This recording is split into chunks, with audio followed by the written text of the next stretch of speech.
You are watching The Huddle. Ninja here with Tony Farmer and Jason Anik. And let's get into my favorite betting market, anytime touchdown score. And we have 4 picks from this market. But let me ask you this, Tony. Given these 2 defenses, is it maybe a game that looks like more of a low-scoring one, in your opinion? We've seen a bit of fluctuation with the total. It's been up. It's come back down to a flat 49 at some spots here. But what's your take on that? I don't have a bet on the total yet, guys, but I lean over in this. I think you have 2 head coaches that are willing to go for it on 4th down. You got 2 explosive offenses. We talked about how Andy Reid is going to have a trick play or 2. I wouldn't be surprised if the Eagles did as well. So I lean toward the over on this one. But when it comes to the anytime touchdown market, you kind of want a high number, right? And 49.5 or 49 is a decently high number. And so I think it's a solid game to be looking for an anytime touchdown. You don't want to be doing it with a total of 39.5, 40. It's a lot less appealing, in my opinion.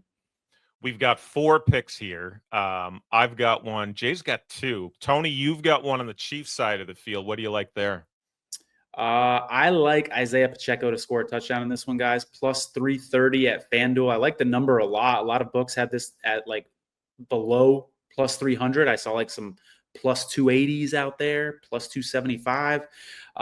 So I like the number. His snap count has gone down in recent weeks, but he's still the guy around the goal line. He's still the guy that they like to have the ball around the red zone. So I think you're getting a bit of a premium on his number here because his snap counts are down, but he'll be just as dangerous in the red zone. And in a game where the Chiefs are expected to score, say, between 3 and 5 touchdowns, having that kind of a number on their goal line back feels like a good bet.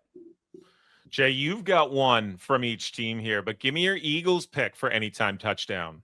Yeah, Tone, I love that.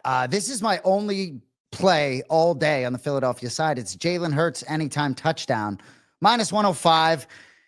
This may appear to be recency bias. He did score 3 times in the NFC Championship game. And if you recall, Josh Allen scored twice in the divisional round. My brother nicknames him Truck Stick Wyoming.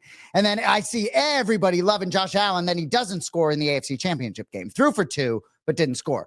But Jalen Hurts is different. I won't use any of the phrase, I'm not using anything other than assisted quarterback sneak, but nobody runs that like the Eagles do. If the ball ends up inside the 2, this is a slam dunk. That prop bet, the shortest touchdown under 1.5 yards. I kind of like that too. I've seen it swell to minus 185. Not really anything valuable there for me, but I think Jalen Hurts' propensity for scoring touchdown to goal line is the reason that line is what it is. 18 touchdowns for Hurts in 17 starts this season, 9 touchdowns in 8 playoff games. Whether they hoist the trophy or not, I think Jalen scores at least 1 touchdown. So Hurts touchdown for me.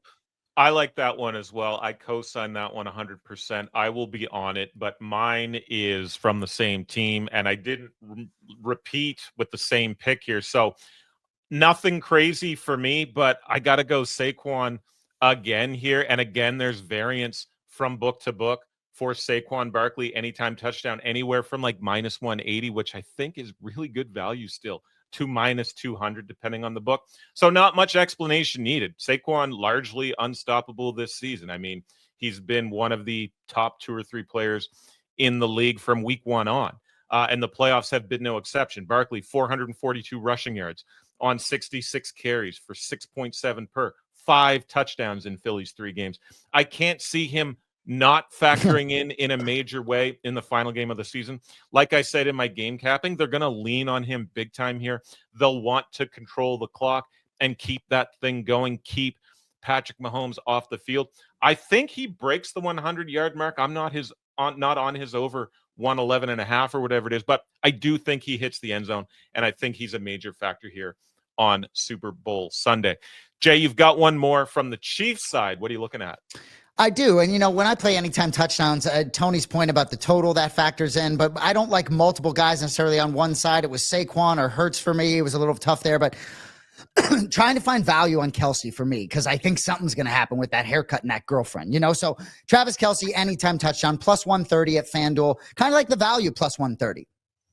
But I scoured the board to find a spot. I considered over 6.5 catches, but I think that Philadelphia linebacking crew isn't going to let him eat all day long. He needs 3 catches to pass Jerry Rice for the most receptions in a Super Bowl. Kelsey's at 31 catches in the big game, Rice at 33.